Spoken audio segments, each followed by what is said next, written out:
Alhamdulillah. Alhamdulillah wa kafa wa salatu wa salamu ala sayyidina Mustafa sayyidina wa maulana wa habibina wa syafi'ina wa qurrati a'yunina Muhammad wa ala alihi wa ashabihi ala siddiqi wal wafa amma ba'du. Hadirin muhtaramin wal mukaramin yang saya hormati, para alim, para ulama, para masyayikh, dan aku sendiri dikri Fadilatul Mukarram Kiai Haji Mudzakkir Nafi'i sebagai Rais Suriah MWCNU Kecamatan Geger. Dan juga saya hormati Kiai Haji Abdul Mujib Hasan selaku Rais Tanfidiyah MWCNU Kecamatan Geger. Yang juga saya hormati para pembedah kita pada malam hari ini, Syekh Kiki, Kiai Haji Ibrahim Amin Khalil, dan juga Kiai Haji Asrar, insyaallah akan datang di tengah-tengah kita semua. Dan juga yang saya hormati Ketua Aswaja Center NU MWCNU Geger, Lora Haji Mahrus Ali LC, ya. LC kalau beliau LC, kalau saya LG, ya. Lora Genteng. Kita setuju dengan apa yang disampaikan oleh Ustaz Badrus, ya. Kata beliau, mengapa kok di bannernya ditulis Gus-Gus semua, Gus Ismail, Gus Mahrus, ya. Jadi sudah sering saya sampaikan, mengapa kita kok di era kita sekarang ini, ya, para putra-putra Kiai Madura kok seakan-akan malu mengakui, ya, bahwa dirinya adalah seorang lora. Buktinya banyak lora sekarang yang merubah gelarnya dari lora menjadi Gus. Padahal itu di kandangnya sendiri, itu di Madura sendiri, ya. Tapi alhamdulillah sekarang, ya, istilah lora ini sudah mulai viral, ya. Jadi kita harus benar-benar memanfaatkan momen ini. Harus kita tunjukkan bahwa sebagaimana NU itu punya Gus, NU juga punya lora, ya. Oke. Jadi mulai sekarang, ya, mulai sekarang saya sangat menganjurkan kepada para teman-teman untuk memanggil putra Kiai Madura sebagaimana mestinya. Jangan dipanggil Gus seperti Gus Samsudin, tapi dipanggil lora, ya. Ini memang apa, ya? Memang lakop, ya. Lakop kita sebagai orang Madura, ya. Khasiyah kita sebagai orang Madura. Jadi tidak maksudnya tidak ada alasan bagi kita untuk mengubah gelar ini dengan gelar yang lain. Para hadirin yang saya hormati, para asatidz, ya, para lawari, para lora-lora yang datang dari segala penjuru bangsa. Alhamdulillah, pada kesempatan kali ini saya tidak akan membedah kitab ini Dhawabitul Maslahah, ya, karena saya baca saja belum. Kitab ini Dhawabitul Maslahah sebagaimana kita ketahui merupakan salah satu karya terbaik dari Syekh Muhammad Said Ramadan Al-Buti. Bahkan ini merupakan disertasi doktoral beliau di Al-Azhar Syarif, dan dengan kitab ini beliau mendapatkan gelar doktor Mumtaz Syaraful Ula atau Mumtaz Jiddan, mungkin, ya, Mumtaz Jiddan wa awsal Azhar binashrihi wa tab'ihi.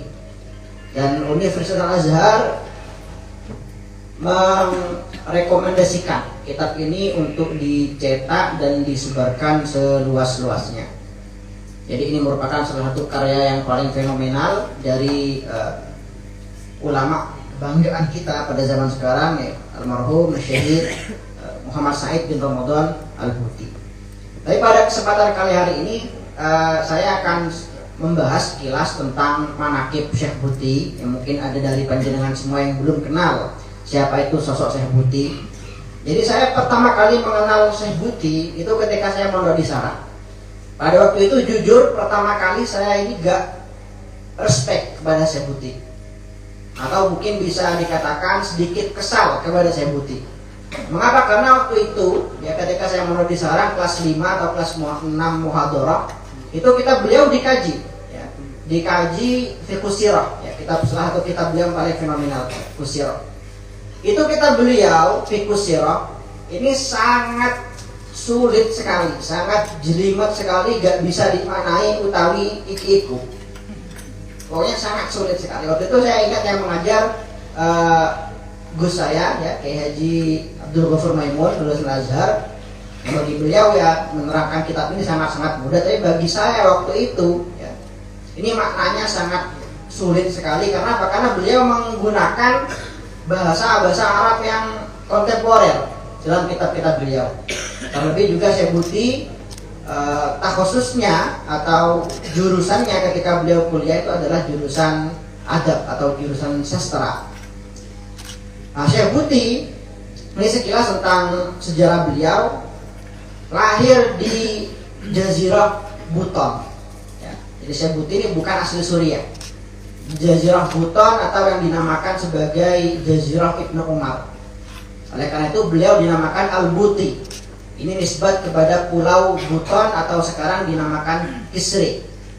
Gak tahu bacanya bahasa Turkinya seperti apa. Yang jelas Buton ini juga dinamakan sebagai Jazirah Ibnu Umar dan sekarang ada di wilayah Turki. Dan disitulah Syekh Buti dilahirkan pada tahun 1929 Masehi atau 4 tahun ya setelah wafatnya Syekhona Khalil Ibn Abdul Latif Al-Bangkalani. Nah, Syekh Buti pada waktu itu ketika waktu masih kecil, Syekh Buti waktu umur 9 atau 10 tahun, pada waktu itu Kamal Atatürk berkuasa ya. Bahwa awal-awal runtuhnya dinasti Ottoman pada waktu itu, Atatürk berkuasa dan membuat kezaliman yang luar biasa yang seperti mana kita ketahui dalam kitab-kitab sejarah.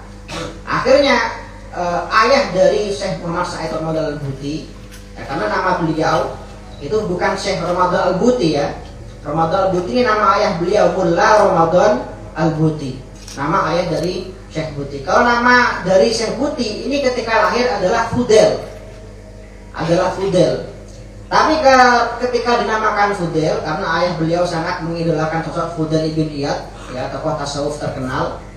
Itu Syekh Buti sakit-sakitan mencari mudura keberanian mah.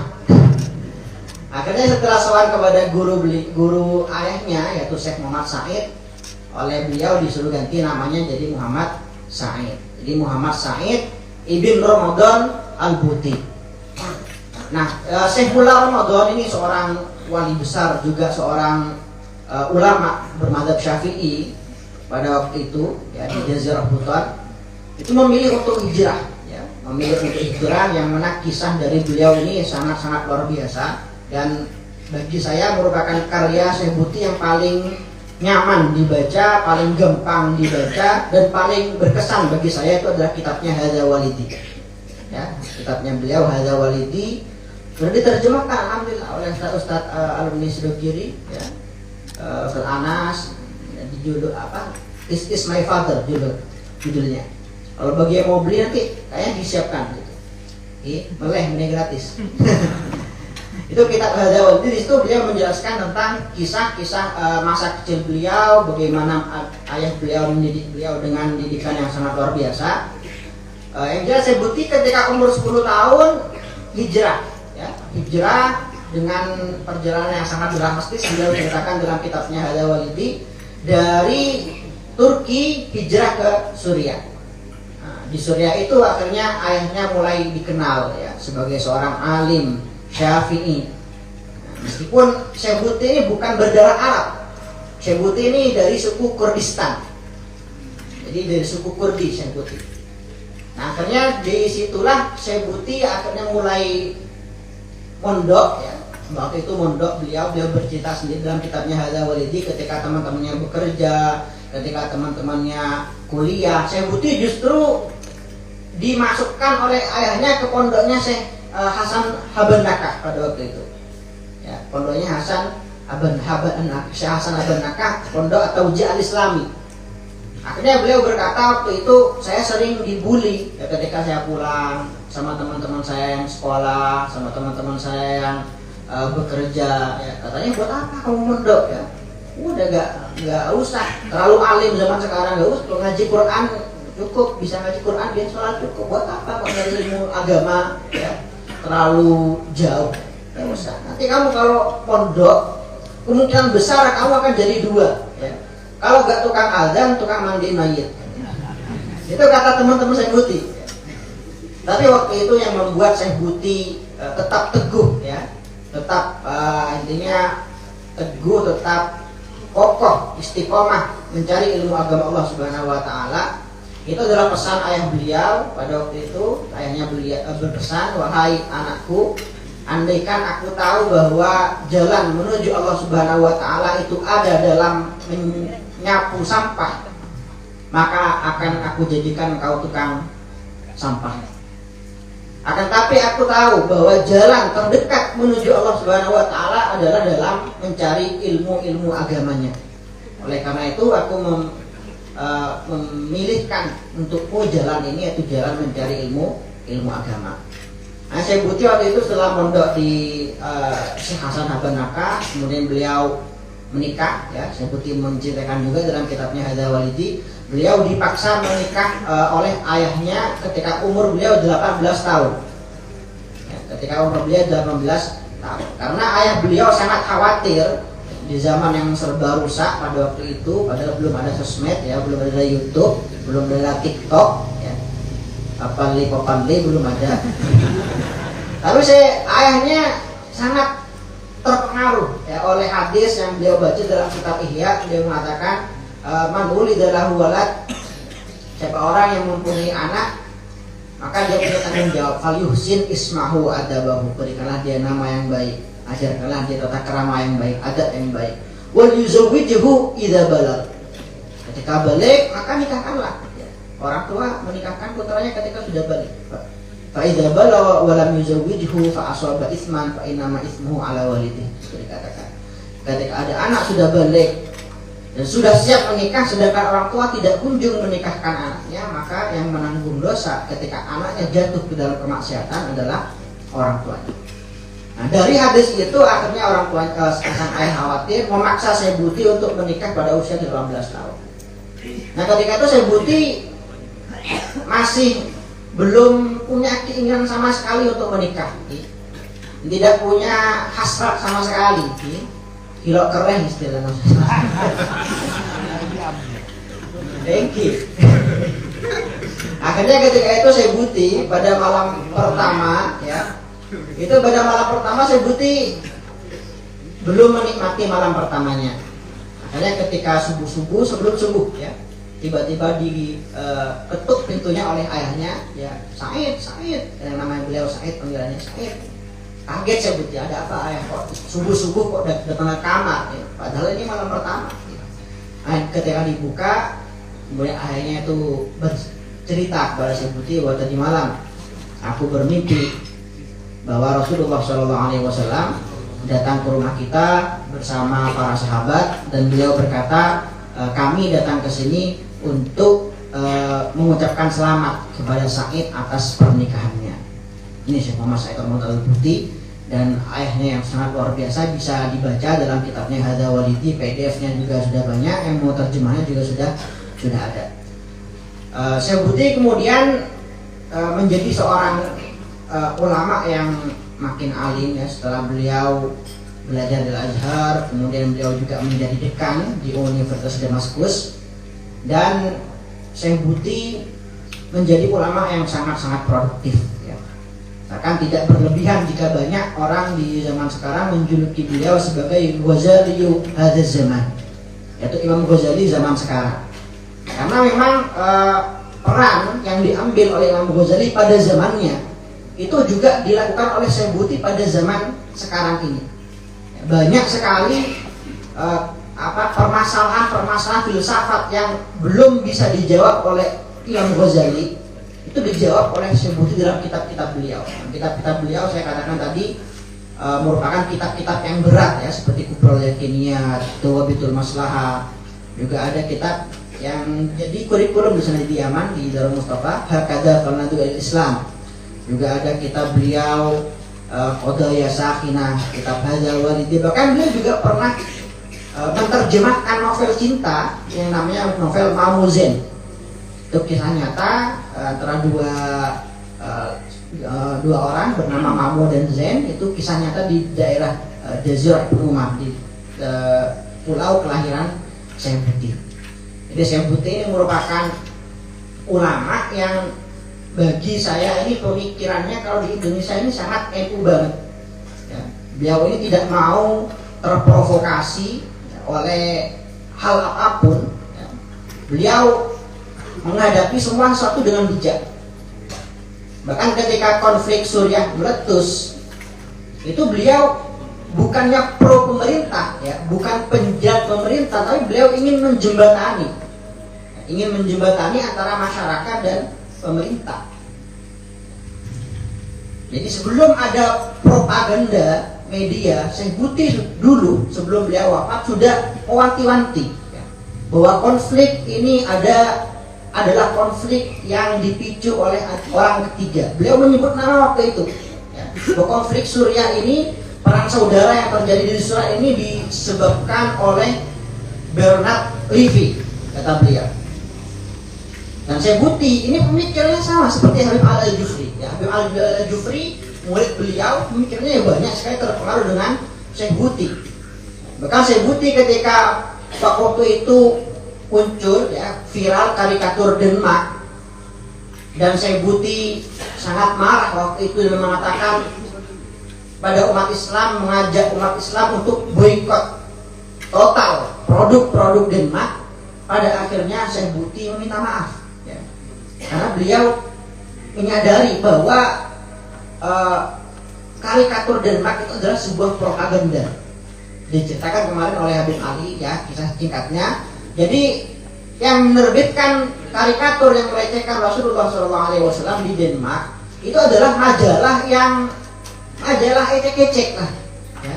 Itu bukan seperti Jawa Pos, Tempo, Kompas. Itu majalah ecek-ecek, gak dibaca sama orang, kata beliau ya. Akhirnya ketika muncul pertama kali di Denmark, gak ada orang yang peduli.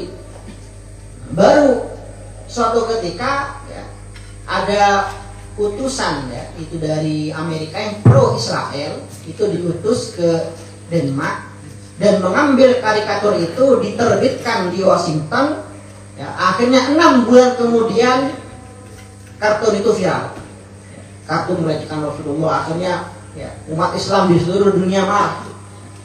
Nah, mengapa kok yang disasar waktu itu adalah Denmark? Akhirnya presidennya suruh minta maaf ya, menterinya suruh minta maaf, semua ulama mengajak untuk memboikot produk Denmark ya. Mengapa kok waktu itu yang disasar adalah Denmark? Karena Denmark itu adalah salah satu negara yang paling keras terhadap Israel, yang tidak mengakui kedaulatan Israel, sangat keras dalam permasalahan ya, penjajahan Israel di bumi Palestina.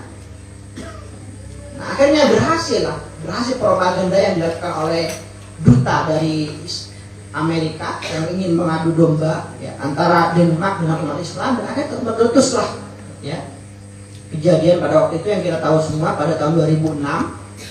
Itu pada akhirnya Syekh Buti minta maaf ya. Syekh Buti minta maaf ketika pada akhirnya ada dialog antara pemerintah Denmark dengan umat Islam ya, dari seluruh dunia. Dan pada akhirnya Syekh Buti minta maaf. Jadi Syekh Buti, Allah yarhamuh ya, wafat syahid pada tahun 2013. Saya ingat waktu itu saya masih ada di Tarim. Beliau wafat pada malam Jumat ya, dibom, dibunuh oleh golongan yang merasa diri mereka paling islami, paling suci dan paling bertauhid ya.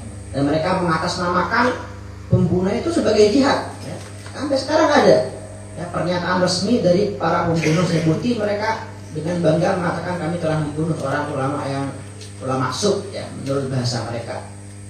2013 beliau wafat dibom ya, bersama sekitar 50 murid beliau yang juga syahid pada waktu itu. Di pagi harinya saya masih ingat ketika ziarah Zambar di Tarim, Habib Umar biasa berceramah setelah ziarah makam Habib Abdullah bin Al-Haddad. Habib Umar mengatakan bahwa Syekh Buti, ya waktu itu Syekh Buti pernah berkunjung ke Tarim 2011, ya 2 tahun sebelum beliau syahid. Syekh Buti ini adalah ulama yang sangat istimewa. Beliau mengumpulkan banyak sekali faktor kesyahidan, sebab kesyahidan. Ya. Karena syahid ini kan syahidul akhirat, kan ada yang orang sakit perut, ya, atau tenggelam. Ini kan syahidul akhirat. Syekh Buti ini syahid malam Jumat di masjid ketika mengajar tafsir dan di tengah murid-murid beliau. Ini Syekh Buti, istimewanya Syekh Buti. Jadi saya baru mengenal Syekh Buti justru setelah Syekh Buti wafat. Setelah Syekh Buti wafat, saya pernah melihat video, ya, ketika itu kajian Habib Ali Al-Jufri, murid Syekh Buti. Di tengah-tengah kajian tiba-tiba Syekh Buti datang, ya. Kemudian Habib Ali meminta para hadirin, ya, juga meminta Syekh Buti untuk mengajar, untuk maju ke depan memberikan ilmu-ilmu beliau. Dan ketika itu Syekh Buti berkata bahwa saya kesini sebenarnya untuk belajar, ya. Saya kesini ini bukan untuk berceramah, saya di sini untuk belajar, untuk membersihkan hati saya, untuk mendidik, ya, mendidik hati saya. Tapi Habib Ali malah justru mengajak saya untuk memerintahkan saya untuk berceramah di hadapan kalian semua. Ini sosok Syekh Muhammad Said Rombal Al-Buti tentunya tidak cukup sekali, ya, tidak cukup satu pertemuan untuk mengkaji siapa sosok beliau yang sangat luar biasa. Ini saking idolanya saya kepada Syekh Buti sampai di buku saya ini, ya, buku kedua saya, catatan Lora Ismail, bukan catatan Gus Ismail, ya, catatan Lora Ismail sekali lagi, ya. Saya mengatakan saya sengaja mencantumkan gelar saya di sini. Ini bukan untuk bangga-banggaan, bukan, tapi sekali lagi, ya, agar budaya kita, budaya Madura dikenal oleh masyarakat, dan kita gak insecure, ya. Apa kok sekarang kita insecure, gak pede kalau disebut Lora, ya. Lora sama Gus, ya, mana usaha, ya. Apa perbedaannya? Gak ada perbedaan. Dan di sini saya ada beberapa tulisan, sekitar 5 tulisan membahas tentang Syekh Buti, tentang ketawadaan beliau, tentang keteladanan beliau yang lain, ya. Bagaimana Syekh Buti ketika hidupnya itu gak pernah mau dicium tangannya. Dengan beda orang yang nyium tangan Syekh Buti, tukar beliau, Syekh Buti, kan. Dan seumur hidupnya Syekh Buti dari karya-karya beliau yang dicetak di seluruh dunia, diterjemahkan ke beratusan bahasa, Syekh Buti tidak pernah mengambil royalti spesial. Dan Syekh Buti seumur hidup, ya, tidak pernah memiliki mobil. Bayangkan seorang Syekh Buti ketika hidup tidak pernah memiliki mobil, tidak pernah memiliki rumah. Beliau seumur hidup menyewa apartemen. Jadi ini ketika beliau syahid, waktu itu Syekh Wahbah Zuhaili dalam sambutannya menyampaikan, ya, ketika mereka, ya, banyak yang membanggakan dirinya ketika mengkritik pemerintah, ya, dikatakan sebagai ulama yang berani, ulama yang tegas, ya, karena berani mengkritik pemerintah, berani mengkritik presiden. Syekh Buti ini justru lebih hebat, ya. Mengapa? Karena Syekh Buti ini, kata Syekh Wahbah Zuhaili, berani mengungkapkan kebenaran, berani mengatakan kebenaran ketika, ya, hampir 90% masyarakat ini, ya, menentang beliau. Ya, beliau, ya, bukan menjilat pemerintah, bukan. Justru beliau yang harus kita patut acungi jempol, ya, ketika masyarakat semuanya sedang emosi dan mereka sedang terhasut, Syekh Buti tetap berani, ya, menyampaikan kebenaran dan tidak terpancing oleh provokasi-provokasi yang ada. Oleh karena itu dikatakan oleh Habib Ali Al-Jufri, ya, sebagaimana di zaman sekarang ini ada ulama yang namanya penjilat pemerintah, banyak, ya, kita akui ada ulama-ulama yang memang menjilat pemerintah. Tapi lebih banyak dari itu adalah para ulama yang menjilat masyarakat. Ya, maksudnya gimana? Maksudnya mereka mencaci maki, ya, pemerintah, mencaci, saya nggak menyebutkan merek, ya, mencaci maki presiden, mencaci maki pemerintah. Untuk apa? Ya, untuk apa? Agar dapat pamor di depan penggemarnya. Ya, masya Allah ulama tegas, masya Allah ulama, ya, ulama pemberani. Ya. Nah itu. Jadi Pak, sekali lagi tidak ada sebenarnya nggak bisa kita memvonis seseorang ini penjilat pemerintah atau penjilat masyarakat. Semua ini ahwal qalbiyah. Ya. Tidak bisa kita menghakimi isi hati seseorang karena semua pada dasarnya ya, adalah semua terpengaruh dengan niat mereka ya. La nahkum ala maqasidin nas wa la nahkum ala nawayan nas, karena itu sekali lagi merupakan hal-hal yang dirahasiakan Allah Subhanahu wa taala dari kita. Cukup mungkin dari saya yang bisa saya sampaikan. Selanjutnya kita akan mendengarkan ya dari Ki Ibrahim, juga kita akan mendengarkan dagingnya, kajian ini dari Ustaz Mahrus dari Al-Asrar yang akan insyaallah membedah kitab Dhawabitul Maslahah ini.